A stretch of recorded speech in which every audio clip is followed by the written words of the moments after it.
Awesome, Thomas. I appreciate you hopping on here, man. This is a exciting chat. I've been looking forward to this one. So Yeah, I thought it would have been fun if we could have done it in person. Just because I agree. obviously I love these interviews. We got Yeah, so used to them during a certain time that we don't need to talk about. true. And even though I'm who you've had, I think you said you've had Jarrett Reddick on the show. I Uh, have had him. Yeah. yeah, I've done a lot of interviews with him this way as well. This way is obviously easier for our, schedules and probably for filming, really, because then our communication point is also the filming point versus having to set up external cameras. So, It's true. Although I do like doing in person way more. It's just it's more personable. I feel like it's more fun. Even though you yeah. got to do the extra of like setting up maybe some cameras or whatever. But yeah, if there's ever the opportunity, I do like it. But like you said, it's easy because especially if I'm talking to, like yourself, others who live in different cities, obviously it's the way to go. But I get it, man. The COVID time, it's like you kind of get sick of doing the Zoom stuff, We probably. haven't even made it 5 minutes into the interview. You already said the dirty word. I know you said swearing, but I have a no C word rule. That's I'm just fair. kidding. I don't really. I'm just being silly. Yeah, and yeah, man. Like, I know I reached out to you too, and I was happy to hear that you and the family were okay with all the fires going on and stuff there. And I just seeing it from the news and everything, I can't imagine being there and seeing the chaos that was happening. I mean, yeah, it's from the standpoint of like the sheer amount of people that have been affected by this current fire. It's really devastating in that side of it. As far as the idea, I'm fortunately in what I consider a pretty like neutral zone when it comes to the fires. Obviously, you know, back with like the Woolsey fire in 2018, there was, man, not even what we lost 10,000 homes this time. There was, and I say only 500 homes lost that time, but that's still a lot. And then even with the Getty fire the following year, we've gone through this a lot of times. So in that regard, I'm pretty relaxed about it, but that's mainly because of where I live, Yeah, being like in that like San Fernando Valley area. But I mean, this one was certainly, a much bigger deal, and unfortunately affected a lot more lives in a horrible way. And I don't know, there's so many things that are going to be said about this one. yeah, So there's plenty of time in the future to go down that road. I think the main thing is now just kind of banding together as a city as we always do in these natural disaster moments, and looking out for the main concern, which is taking care of the people who don't have a place right now and don't have yeah, any stuff. exactly. And I'm seeing a lot of that, which is, what was it that Mr. Rogers said? Look for the helpers Mm. whenever there's a natural disaster. So I kind of focus on that as well. And I watched, my friend Spencer and Ice Nine Kills, like they already raised like $100,000 towards relief efforts. That's Uh, awesome. and so, I look at things like that, and we're doing what I think the thing for me that's hard when it comes to natural disasters is you always feel like, man, I wish I could do more. But I think the important thing is in those instances is for everyone to just do a little something, and together it's a big effort. So right now, every day this week, my kid's school is having like a donation, and they're kind of like each day is a different sort of thing. Like, um, you know, a couple days ago it was like, oh, bring, stuffies that are in good shape for like kids' toys, because obviously, like, think about all the kids that don't have any toys Yeah. now. And then, I think today was like kitchen stuff, which we didn't have anything, but tomorrow, randomly, I have a package of like diapers from 2019, and diapers don't Oh, expire. So I'm taking some diapers, that I knew I still had. I kept them for this very reason, for this shitty reason. you just had a feeling, eh? That's good. Yeah, like it's always nice to see when something bad like this happens that everyone kind of comes together and helps everyone in need, right? Versus just pointing fingers. This was this group's fault or whatever. You just Yeah. got to help the people in need. That's all you got. That's the priority right now is helping everyone that is in need. And yeah, there'll be plenty of time to wax philosophic and point fingers, That's true. in the future years and or forever. Yeah, true enough, man. And yeah, like how long have you been in LA now? I've been here since 1986. Oh, damn, So you've been there yeah, because you were born in Vegas, right? born in Vegas, but I was only there for a couple of years outside of Vegas, and then I moved to Northern California. I lived in Santa Cruz, and then I came down to LA when I was like, just a wee little, and Yeah, uh, yeah. yeah, about I was like 6 years old, and then I shortly after like started working. So I basically No way, lived eh? and worked in Los Angeles for 39 years. That's crazy. So what did you like start doing? Was it just auditioning for commercials or did you do like plays and stuff? How did you like just start doing that? We came down here initially. My mom was pursuing her acting career for the second time. I think she had like pursued it before I was born when she was like 19, and then she started casting in like, well, we call them independent movies in today's day and age, but back Okay. then they were just called B movies. Um, and so she was casting and she kept putting herself in like different roles as an extra. And then there was like a couple of times where, well, there's one time in particular, she needed a kid as an altar boy. She got like a phone call, like, 10 p.m. on a Sunday night, like, we need an altar boy tomorrow, 6 a.m. call. And so she woke me up at like, 5 a.m., said, you're skipping school today and you're coming to work with me. And I had the best time ever. No, And, jeez. and then I was like, when can I go to work with you again? So she finally, when there was another opportunity, I went again and I had a great time. And then I just, kept asking about it. She did another film that Scott Grimes was starring in. And I remember he was so nice even back then, like, and he still is to this day. My mom ended up being the right height, so she was his stand-in on this Oh, particular set. And there was one night where it was like super cold, and he just like sent my mom like to his trailer to warm up, and he stood in for himself. Like that's what a gentleman he is. But his yeah. mom was an agent, and so they helped me get my first agent at that time. So Okay. it's kind of like being in the right place at the right time to then do all the work and go on. Just a mere like 100 or 200 auditions every year to land one role. Yeah, and Easy I stuff. was I was very curious about that. Like music's my first love. I'm a big movie guy, TV shows. I love all that stuff too. And I don't know. I always if I was ever to do an audition, I just couldn't do it. I'd be too nervous. Like that just seems like such a nerve-wracking experience to be in front of like these people, versus like I would rather play a show in front of strangers than do that. I think the par for the course, to show you what my take on acting and like my love of it is. I go to my first meeting with that agent that they got me like a meeting with, and so the agent had said, okay, just prepare a monologue, a 4 minute monologue, so I can see like your capacity as an actor. And so I did that. I went to the local library and I rented this thing called the Lemonade Stand. And so I prepared the monologue for like a couple of weeks before the meeting.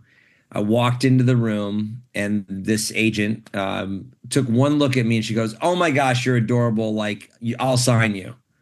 And I looked at her and I go, "Well, can I still do my monologue?"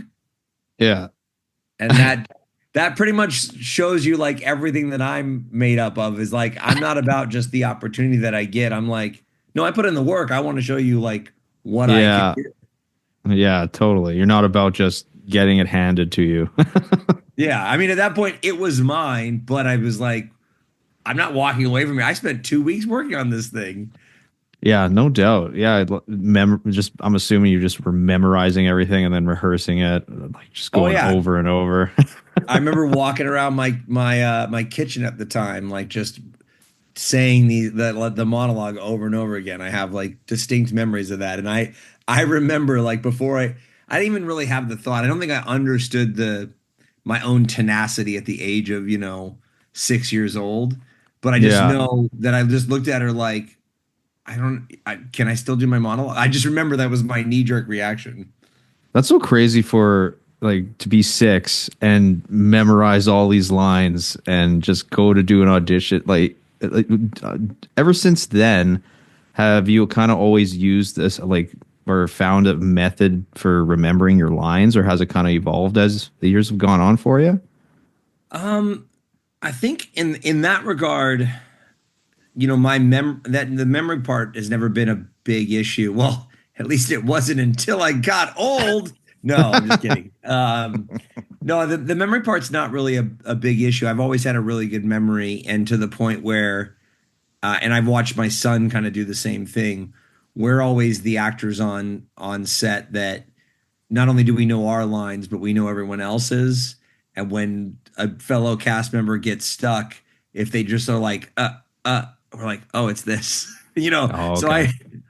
that's just, that part's been easy.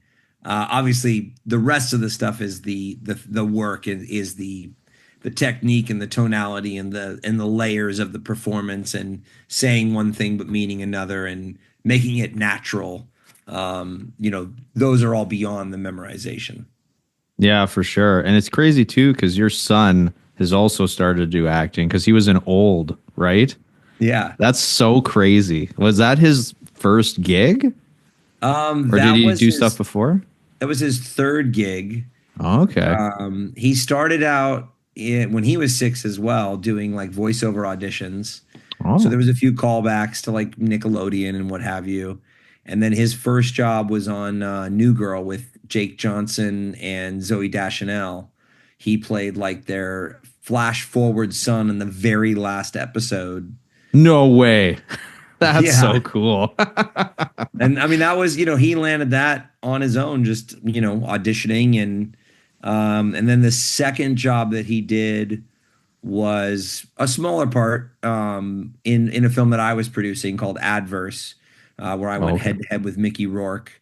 He played Matt Ryan's son in a brief moment where like my character goes and knocks on this criminal's door to like go do a job, and then it's like the criminal's like family house, and so his kid is there, and he's like wants to get hit this guy that he's gonna go Yeah. do this job with away from his eyes, like don't come into my house. Um, but yeah, so then obviously landing old was his, first big break, really. That's cool. So, and did he kind of just show interest when he was younger too? Just, I guess, like with you being in the business and whatnot? Um, it started out for me when he was like six because I put him into acting class to help him understand socialization skills. I did it more for his own tonality in school and sort of like survival tactics at school. Mm. Being that he's my oldest, and do you have kids? I do have one boy, he's 9. Right. So then and you think so you have other friends that have two kids. So what you'll find is like the general stereotype is the first kid is always really like intellectual, and then the second kid is always more like more Oh, like okay. physical. And Yeah. the joke is that like when a second kid is born, they see that there is a potential danger because there's another one their size. So the body Okay. like decides, like, oh, we got to be physically right. So like they get balance first, they walk earlier, all that stuff. So my Okay. son Yeah. was like very intellectual, and because I work on the weekends with my band and stuff.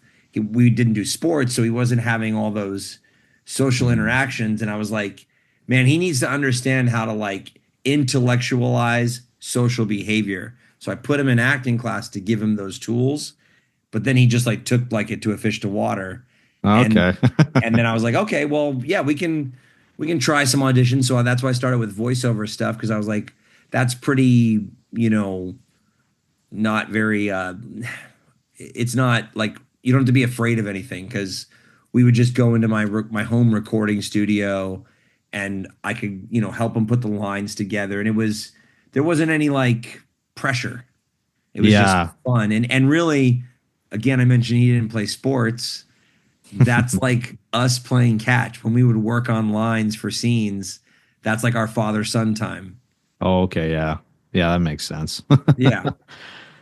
So Cool, it sort of man. evolved from there. And now my daughter wants to pursue things as Oh, okay. well. She's 8. So again, like I said, the different tonalities of I had to wait until she was a little bit more apt to follow direction Yeah. as opposed to just do her own thing and just go, but I'm creative. Yeah. Which, like, why are you eating your food? Like, because I'm creative. Yeah. So yeah, now I've got like new headshots for both of them that I got to edit, and I'm gonna start her with like the voiceover stuff. But she's been going to like acting school as Oh, well, and yeah. she really loves it. And her acting teacher is like someone that I used to study with. She's like, yeah, she's ready for it. So Oh, nice, man. That's cool. yeah, And then I think it's awesome too, you growing up doing movies and stuff, but you've also been doing music like around the same time too, right? So yeah. when did you decide, I guess, during your career as acting and whatnot, when you wanted to like start a band? When did that happen? Um, I mean, I started playing guitar when I was about 14, and at first it was just something to do during my downtime. Like if I was, waiting on set for the next camera setup, or like, oh, hey, you're not in this next 2 scenes, but we need you to stick around until your scene's up, and then you've got like, 4 hours of twiddling your thumbs. That's So crazy. playing guitar would be like, my sort of like pass the time by. And Hmm. then during the like off times when I wasn't auditioning or working, it became my creative outlet. I started writing songs, and then I was just like that annoying kid that always traveled with a guitar everywhere. Oh, yeah. I was that guy. Which you could ask any of my friends from those eras, like, oh yeah, Tom always had a guitar on him.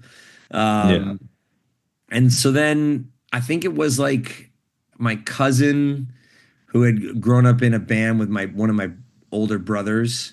Um, I kind of became more friends with him, and then I ended up taking one of my songs, and we recorded it on like a Tascam 4 track, and it was Oh, just, and then his bass player from his band came over, who was also like my cousin, and like he like ripped some bass on it, and then I had this awesome demo, which I'm still trying to find a copy of this. It's from like '96, oh, but it's as got to soon be as I did somewhere. that and I understood the like transition of taking a song and then recording it and then what you could create, and then it all sort of existed in a much smaller timeline because movies and TV, especially back then, you'd film something and then you wouldn't see it for 6 months to a year. Yeah. But the music could be like you could create something and you could record, like write it, you could record it, and you could mix it, and you could be done in like a week. Yeah, exactly. So the gratification of that from a creative side drew me into it, and I did my first album like shortly thereafter, that I wrote with my cousin, and then I almost got one of those songs on the soundtrack of American Pie 1. Oh, that would have Uh, been so awesome. oh, dude, I mean, I'm sort of glad that I didn't, because I think maybe that would have been too much too soon. And that album, I don't think sonically did not stand the test of time. I like I hired an awesome producer, but I hired like the wrong studio. Oh, Uh, okay. I see what you mean. yeah, like Steve Hunter produced it, who was like Lou Reed's guitar player and like Peter Gabriel's guitar player, and Yeah. he's awesome. But I remember we got to the studio and he's like, "Oh, you're doing it on 1/4 inch tape instead of, or like, yeah, 1/4 inch instead of like 2 inch." You know, size matters in the Size studio matters, man. tape. That's so cool, man. And 'cause- that's crazy that you almost got it on the American Pie soundtrack. Like, yeah, I can kind of see what you mean when it's like maybe it would have been too much too soon.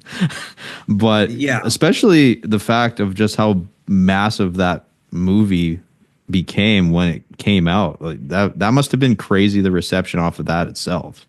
Yeah, it was also from a musical standpoint, the fact that I still have a band after the second sort of blow of not getting the song on. Yeah. Um I got a distribution deal for the record, and they were excited about the film being a studio film coming out. So I they got me a deal with like Tower Records. Oh So wow. Tower Records ordered like 3,000 copies. I printed 5,000, and we sat like my mom and me, I was like, 18, and the like record company like, executive and their assistants and interns, and we put 3,000 stickers on them, like Oh basically man. advertising like you can buy this record, and it's, Yeah. featuring like Thomas Ian Nicholas from American Pie. Yeah. We sent them to the distribution plant. They got to Tower Records. The plant went out of business. And then Tower Records goes, oh, well, no one can facilitate this. So they sent them all back to me. Oh wow, really? Oh my God. And I kept them in a warehouse or in a storage unit for 15 years. And finally, I just paid to have them all destroyed. I was like, I'm not going to keep Oh, storing these things. Because yeah. again, they didn't really stand the test of time. Like sonically, they're not there. It Yeah. took me three more albums to get to where I wanted to be musically. It's interesting to see or listen to once you do a bunch more, like how like the growth that you go through or what you've learned. You're like, oh yeah, I can't believe I didn't do that in this one. Like, Yeah, yeah. I made a lot of rookie mistakes in the beginning of my music career, but like I said, finally, like on the fourth go around, I made something that was worthwhile, and then at that point, it was 2008, and the record company, like the record industry, took a dive. But then yeah, also there was no nostalgia in 2008. In 2008, it was your band sounds 90s. And then I just kept doing it. And then by like 2015, it was like, oh, your band sounds 90s. yeah, it just takes a little time. God, Always. yeah, that's exactly what it is. And so, doing the music, doing the band, how do you? Is it pretty easy to split the time between your acting and then the time with the band, or is that kind of has that been difficult at all? It's gotten easier in like the last few years, because mainly the only things that I'm really acting in are the things that I'm also producing. Mm, So, and I've been a DIY band now for, if we start from that 2008 album and we call that number one, the first album, even though it's four, then I've done seven albums that I like. And I've played over 1,200 shows in, a dozen countries. And but it's all me booking it. So I've had help here and there from different people, but there's not like a team behind me. So when I put together a film or TV project and I plan that out and I go, okay, cool, we're going to shoot it during this time, then I just don't book any shows during that time. Oh, okay. That's not bad. Yeah, I like how you're very hands-on. You like the gratification of doing the work yourself, right? I mean, it's more or less that I think I've learned over the years that I always thought I was going to get to a certain point with all of it, that the phone would just be ringing and the opportunities would just pour down over me, and I would just have like, you know, as many opportunities as Scrooge McDuck had a pool of money that he could, swim through. Yeah. And so when that didn't really happen, I just kind of became my own cavalry. And so it's hands on because no one else is going to do it for me, and I'm not going to sit around and wait for that to not happen. So I just do it. Yeah, that's fair, man. That's the way you got to do it. Yeah. I mean, yeah, it'd be nice if someone called 100%, but I Right. don't know. I miss those days like growing up in a band and just, I remember going slapping posters of shows that we were playing for the weekend, like going down all the streets. I enjoyed doing the footwork of all that stuff. It's yeah, there is definitely a gratification, especially when it works. Um, I think last year I did 115 shows, so I maybe bit off a little bit more than I can chew Oh in yeah. regard to enjoying the grind. But I definitely loved playing the shows. Yeah. That part is always, the most gratifying. And have you found, like, is there certain places or certain cities that you find you get way more excited for, just the crowd or how they are when you're at your shows there? Yeah, there's a couple of areas where it's sort of like the repeat customers, but there's just maybe more of them in certain places. So each city has like, a core group of people that are sort of always going to be there if they can. Yeah. That I've seen now, maybe 10 or 20 times, or if the show's close enough to them, I know, they're going to, message me and they're going to be there.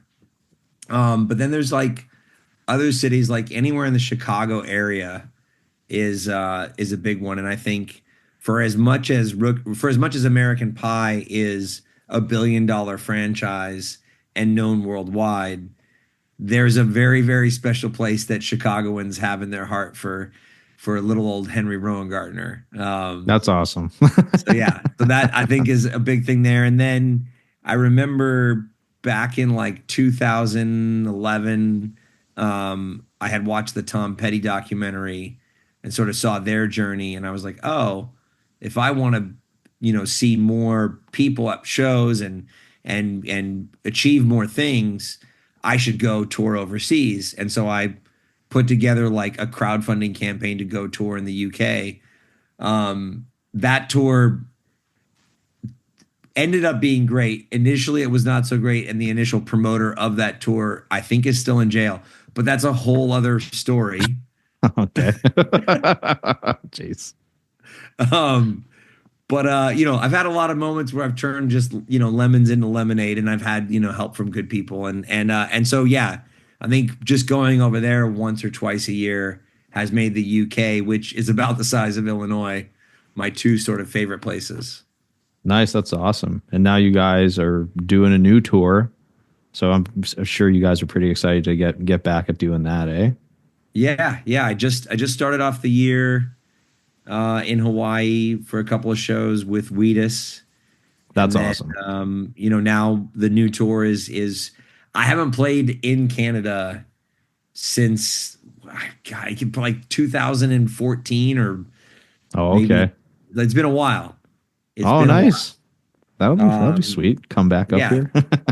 and I've only ever done acoustic shows. I played like in Oh, Calgary during Stampede Week in 2014, and then I played a show, I think, while I was working on a movie in we were in Montreal. So I played a show like sort of like on the side on the weekend just for fun.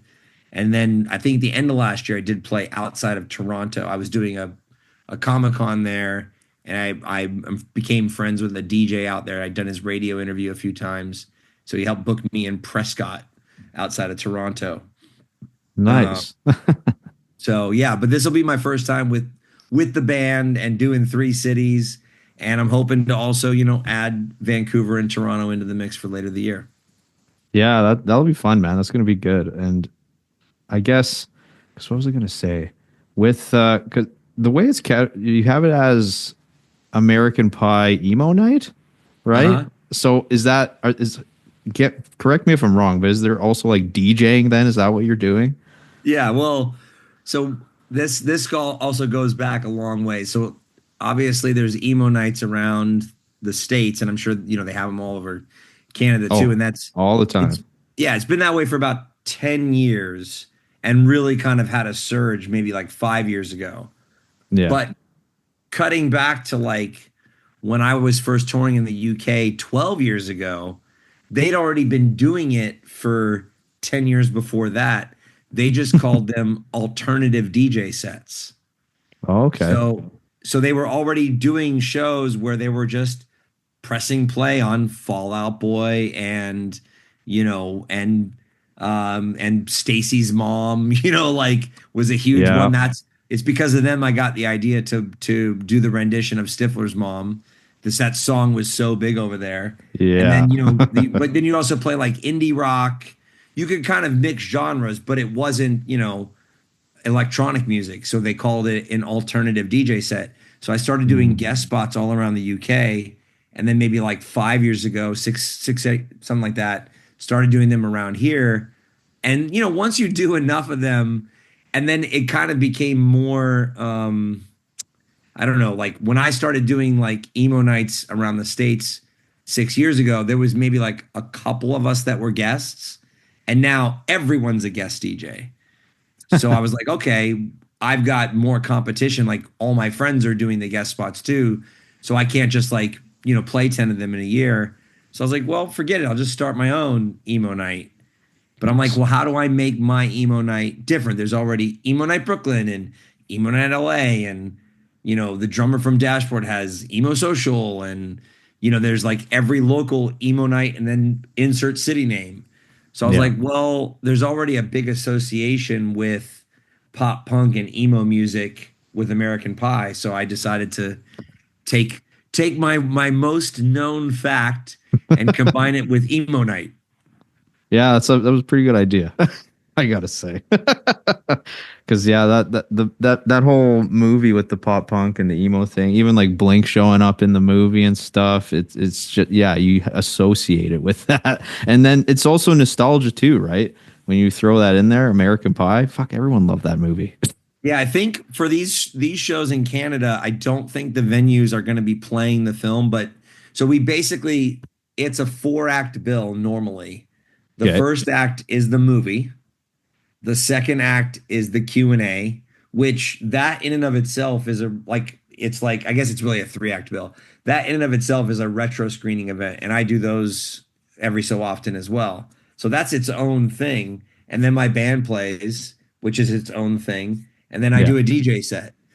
So it's basically like I said four, but it's really like a 3 act bill that I combined into like too much goodness into one night. So a lot of Yeah. times the venues will be like, hey, we want two out of the three. So they'll be like, we want Oh. the movie and the band, or we want the band and the DJ set. So Oh. that's Okay. that's Yeah. sort of the idea. But you can do that. You can make the night anything that you want. It could just be the DJ set or just be the band. It doesn't really matter. Yeah. That is a pretty sick lineup, though. That is a night of goodness for sure. That's pretty sweet. My favorite part is playing the movie in a non-traditional venue and everyone's Yeah. just kind of milling about and, getting a drink at the bar and like kind of like reminiscing, but it's not like a theater sit down situation. And then Nadia shows up in Jim's room and suddenly the bar turns Yeah. insanely silent for at least a good 30 seconds. That's true. Yeah. Yeah. That'd be pretty funny to see at like an event at a venue like that. Yeah. Everyone Yeah, it's just like knows the murmur, part. murmur, murmur, murmur. Yeah. And then just everything's just quiet. And then, Silence. okay, back to the talk. Yeah. Everyone knows the parts. That's hilarious. Yeah. It's gonna be. Yeah. You coming to Edmonton? That'll be a good one too. Because you've never come to Edmonton, eh? No, no, I've only been. I grew up with like a really good friend that's from Tawasin outside of Vancouver. I shot a lot of stuff in Vancouver in the early 2000s. Like we shot Halloween Resurrection there and Stealing Sinatra there, and then I shot in Toronto. So I've been to Toronto, and then I shot a TV series in Calgary, and I've been to Montreal. So this will be my on this tour. It'll be my first time to Edmonton and my first time to Winnipeg. Oh, that'll be fun. Winnipeg, just as long as it's not crazy cold there for you when you show up, because they can have some pretty bad snaps. I don't know what the end of January holds. I know that in like the end of January, February, if you're around Chicago, it is it's the probably the worst time of year to go there. And Oh, I'll be really? in oh dude, February is in Chicago is the coldest month. Oh, fuck. Yeah.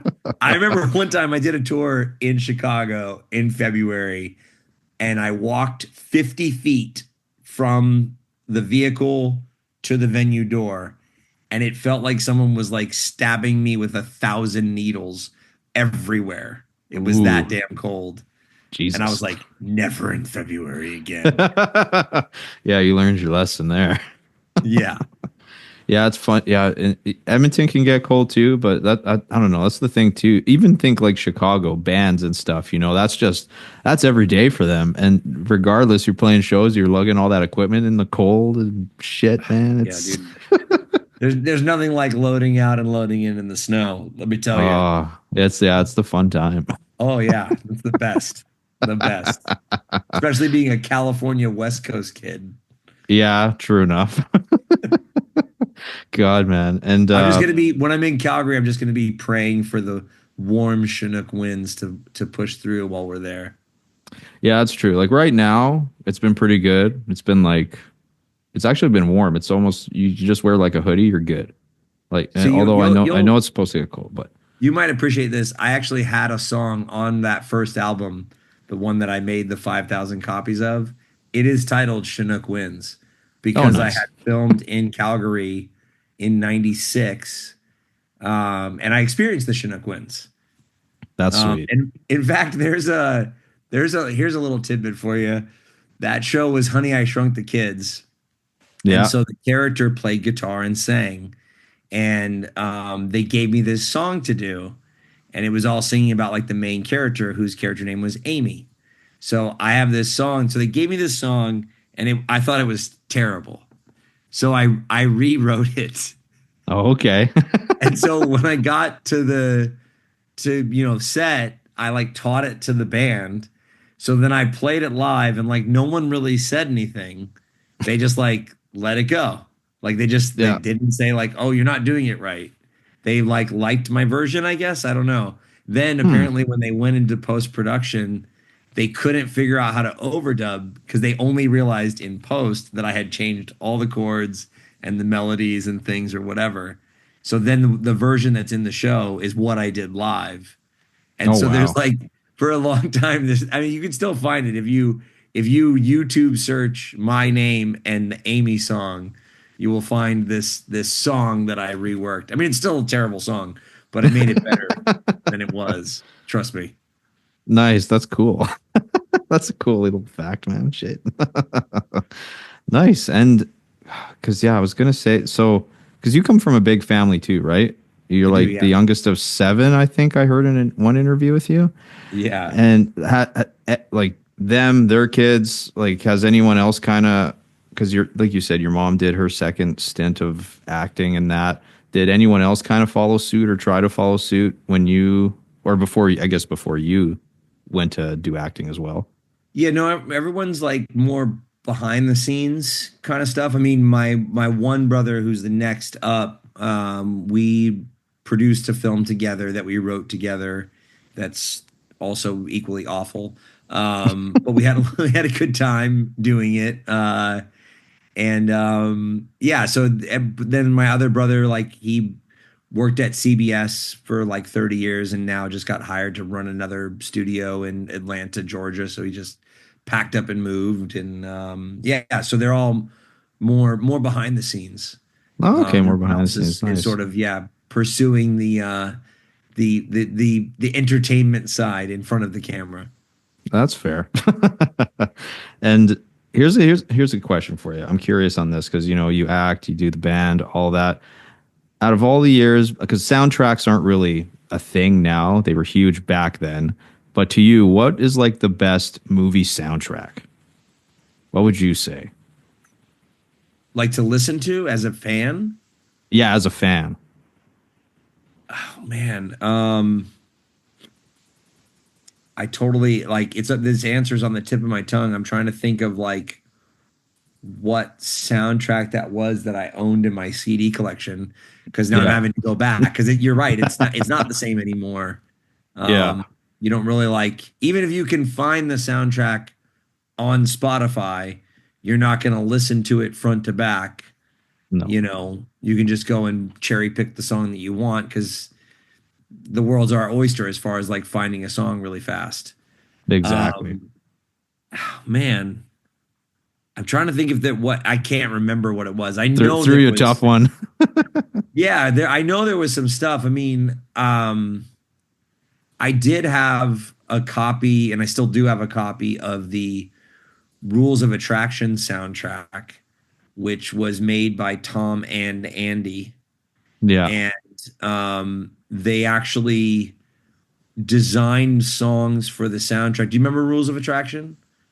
kind of. It's a So it was yeah. starring James Van Der Beek, Shannon Sossaman, Ian Somerhalder. Okay, yeah. This is yeah, yeah. So I played one of the characters in there, and there's all these moments in the filmmaking where Roger Avery rewound the film, and so like it would go backwards. Well, Tom and Andy did the soundtrack with there's a word that I'm looking for that I'm not going to remember now, but basically made the music so that it would sound the same forwards and backwards. Oh, okay. I know what you're talking about. Yeah, I can't think of Yes, the word either. there's a specific word for this, almost like a maladrone, right? It's like when a That word sounds is the right. same, like Yeah, race car is the same forward as it is backwards. yeah. Palindrome, Yes, I right? think that's it. So they essentially approach the music in the same fashion as a palindrome to where Oh, you could play it forward and backward the same and it would sound the same. So that when Roger would rewind the movie, the music essentially wouldn't change. It would just be going backwards and you'd feel the backwards nature of it, but it would still be the same melody. oh wow, that's a cool idea. Yeah. I feel like that'd be hard to do. I can't even imagine. I had a hard enough time Man. once, like doing a music video for my first single off my 2008 record, and like the video guy's like, who is also my cousin. He's like, "Yeah, we're gonna film you. We're gonna speed the music or like change the speed of the music and film you in slow mo, and then it's gonna look this way, but it's gonna play like in time." And I was like, "Huh?" What'd you say? Exactly. I'm like, just do whatever you need to do, and I'll follow along. I have no idea what you're saying. Yeah. Yeah, true enough. And like your musical inspirations too for yourself growing up, has it kind of changed as you've gotten older too, or has some stuck around since you were young too? I mean, when I was, yeah, I mean, I still am a big fan of the Foo Fighters, and obviously, like so many others, followed Dave over from Nirvana, which Yeah. was sort of like my initial inspiration and things. I'm still a fan of Green Day and Weezer. I mean, my first five albums were, Nirvana, Green Day, Nirvana was yeah, Nirvana, Nevermind, Green Day, Dookie, Weezer Blue Album, Spin Doctor's Pocket Full of Kryptonite, and Blues Traveler Hook. Oh, Um, okay. and I, and you know what? I'm I'm I'm 2 for 5 because I've toured with Chris Barron from Spin Oh, Doctors in Denmark, and then I've also played a show and I have a song with Blues Traveler. So I'm really just needing to work on my collaboration with yeah. Green Day and Weezer, and Seems then doable. obviously Dave Grohl. Well, Dave Grohl, I recorded my sixth album at Studio 606, Oh, really? but I've still not met Dave. Oh, damn. I did use his guitar though, and I Oh, can't that's wait to cool. tell him the day that I do meet him. I'm gonna be like, "Hey, thanks for letting me use your guitar." Yeah, no doubt. That's hilarious. Yeah, one day, man, one day.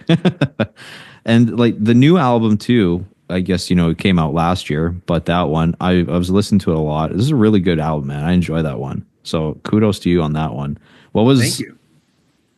do you have any good stories about like when you were writing that or in the recording studio for that one? Oh, there's so many awesome stories. First of all, it's produced by my friend Taylor Carroll, who is the drummer in Lit. Nice. And I think Lit had a song on every single soundtrack of American Pie. Oh, really, eh? Yeah.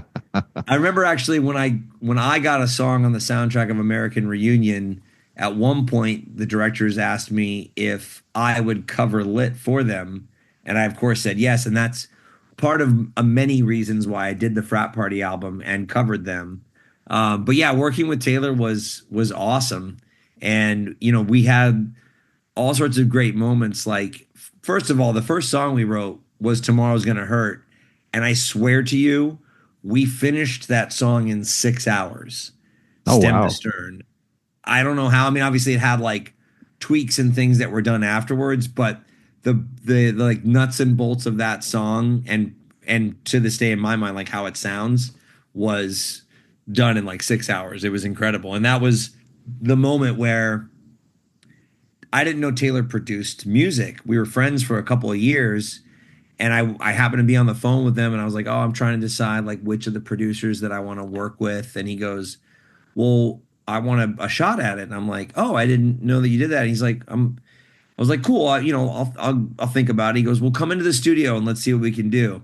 And we wrote "Tomorrow's Gonna Hurt" in 6 hours. I walked out of that session. I go, "Dude, the gig is yours, like hands down."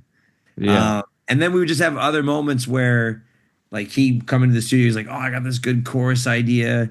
It was for Better Than Home." And it was, he's like, "I can hear the punk rock band still playing.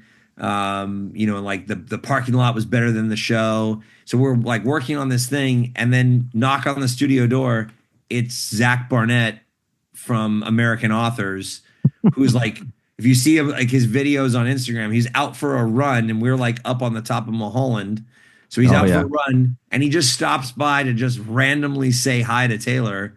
And Taylor's like, "Check out this chorus." And then Zach starts humming a verse. And then before I know it, like Zach's in the booth, like cutting a vocal for, the verse on this song. And when it was things like that happened all the time on the record. That's awesome. That'd be the best time. Nice little surprises like that. Jeez. Yeah. Yeah, Oh I my mean, god. Taylor's been, at this for so long, and he's friends with everybody, and he has like the best, most positive energy. Mm. And so then little things like, and then I randomly, he was friends with Aaron Jones, but then I also had another friend with Aaron Jones. So then I ended up meeting him in Vegas. He was playing a festival out there. That's my hometown.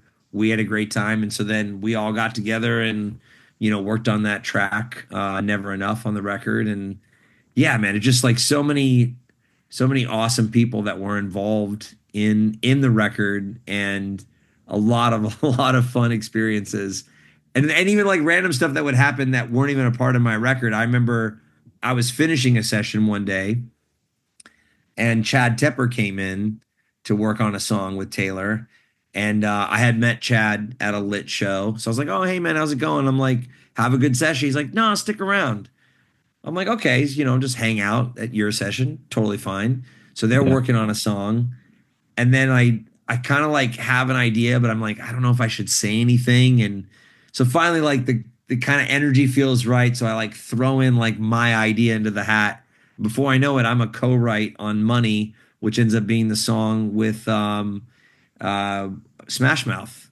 So like Jeez. I'm not even like performing on the song. I'm what's called a top liner.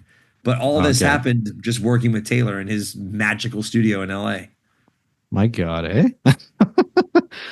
It's good to have someone like that that's just so positive and is friendly with everyone and just you have a good experience with. Because I've done sessions where you have a producer or an engineer and it's just like you can just tell they're not the right vibe, and then you meet the right one. You're like, okay, you're my guy. We're For doing it sure. with you all the time.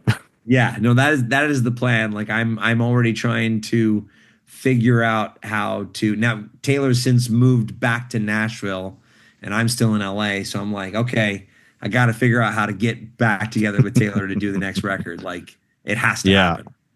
And are you guys in the midst of writing a bunch of songs then for a future album here then, or what is it? Just kind of focusing on the tour right now?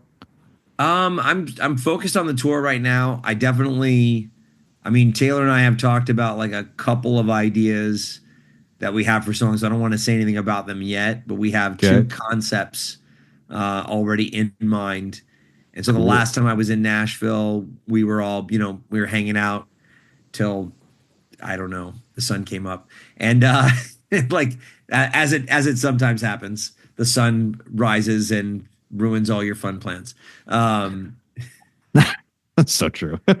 and so yeah, we talked about those two things, and so I basically need to get my ass back out to Nashville with some time, to record. So what I think I'm going to do is just hit the ground running pretty hard because I'm taking the tour obviously to Canada, and then I go right from Canada to Australia, Yeah. and then back to the UK again, and then I'm on the Creed cruise. So I'm kind of like front loaded so far in this year, and then I'm hoping, maybe by end of summer, I can find a week to like get back to Nashville and work on the eighth album. Yeah, that'll be sweet, man. Well, I'm curious. I'm excited to see in the future once you like get that sorted out and announce something. I'm excited to see what that is. Yeah, I'm trying to figure out like what I want to do because I signed a small record deal with a company out of Europe called Spam Records. And the experience was cool. It was my first, quote unquote record deal. But it was just for the one record. And, I mean, I think people are streaming more now than ever. Yeah. So it's not like they're like, when are we doing the next one? So I'm like, okay, well, I did the last like three with crowdfunding campaigns. So I might just go back to my old haunts and do another Kickstarter or something like that just to like make it happen. Yeah, for sure. It's not a bad idea at all. I definitely wish I would have utilized things like that. Although I can't like what year did those pop up again? Like Kickstarter and that. I'm trying to remember. I mean, it was I ran a Kickstarter for my first UK tour in 2012. Oh, okay. Yeah, that sounds about right. Because yeah, And in high then school, fuck, I wish that would have been around. oh I would yeah, have no, I definitely mean utilized that. it wasn't really around. And then I think I switched over to Pledge Music, which is no longer a thing. And I used that to fund like what was it? My security frat party album. So two albums. Maybe it was three. Shoot, I can't remember. It was the tour and those two albums. And then um I just kind of found that really what those are is they're the equivalent of like a marketing campaign and a pre-sale campaign, but just with like way more energy. Yeah. But to be honest, I'm gonna have to like not be touring while running a crowdfunding campaign. They There. take a lot of effort. Okay, good to know. Well, just to do it right, because obviously, Yeah. you can't just I think people get the misconception that you just go on there and you're just like, give me money, and then Yeah. you get money and then you go make a record. But it's more about, creating like an experience and the things that I offer, at least the way that I approach it in all my research of like, good crowdfunding campaigns is to offer things that I don't normally sell. Whether it's Yeah. like keepsakes or like tour tags or things that you know I do want to keep, but I think maybe I don't know if there's value in it towards someone else. Like I'm like, what do I value more, doing the next record or this tour tag from Yeah. Bowling for Soup in in like in the UK? I'm like, sell the tour tag. Let's make a record. Yeah, true enough, man. And I know you have to go here, but I gotta ask you this question because I'm kind of curious on how you'd answer this. So if a new American Pie movie was to come out, and your new album, you could pick a song to go on that soundtrack. What song off like the new album would you say would fit the American Pie theme? I mean, I think I think Tomorrow's Gonna Hurt fits the American Pie theme for sure. And I Yeah. think that song hasn't necessarily caught its wind yet Ah. because I think it is a really well crafted pop punk jam. Oh yeah, that's a good one. Um, but I think it just hasn't like found its audience yet. I do know that there are other songs that people have connected to, in a much bigger way.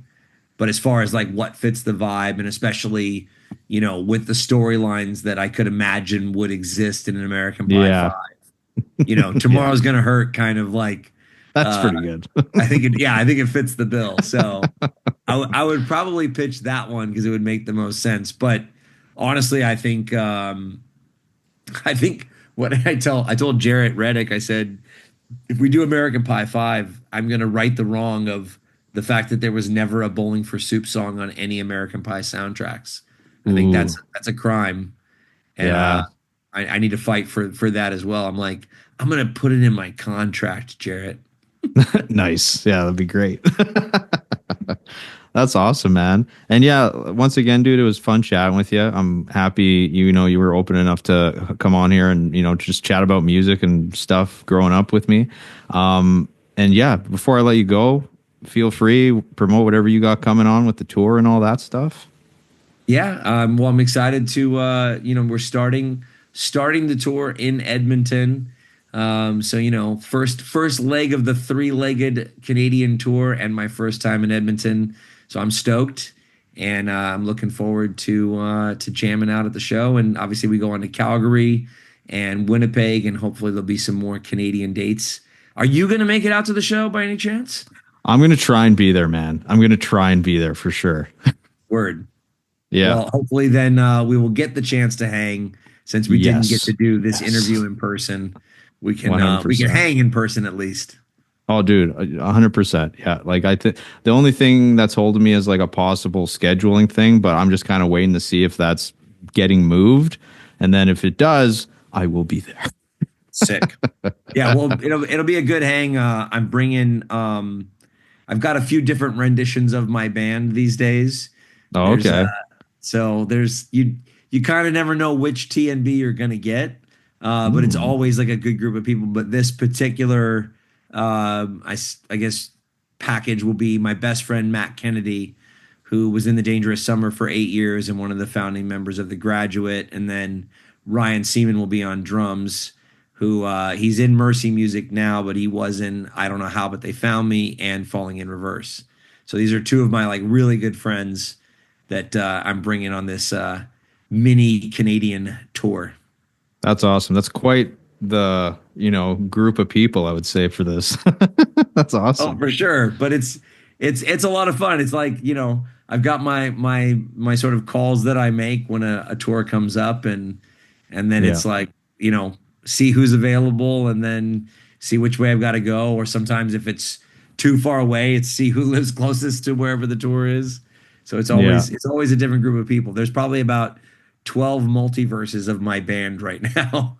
Oh my God. Well, it's cool that you got a lot of people that are willing to help you out, man. So that's great. Yeah, that's the fortunate part about naming the band after myself is that I can have 12 versions of my band. That's true. As long as you don't change out of it, then you're fine. I try not to change too much. Yeah, there you go. Awesome, man. Well, I'll let you go. And yeah, like I said, man, it was great. And hopefully I will make it to that show and we can hang out. It'll be a good time. Right on. Well, Brandon, thank you so much for taking the time, dude. I appreciate it. Oh, buddy, appreciate you coming on here. You have a good one, man. Yeah, man. Thank you.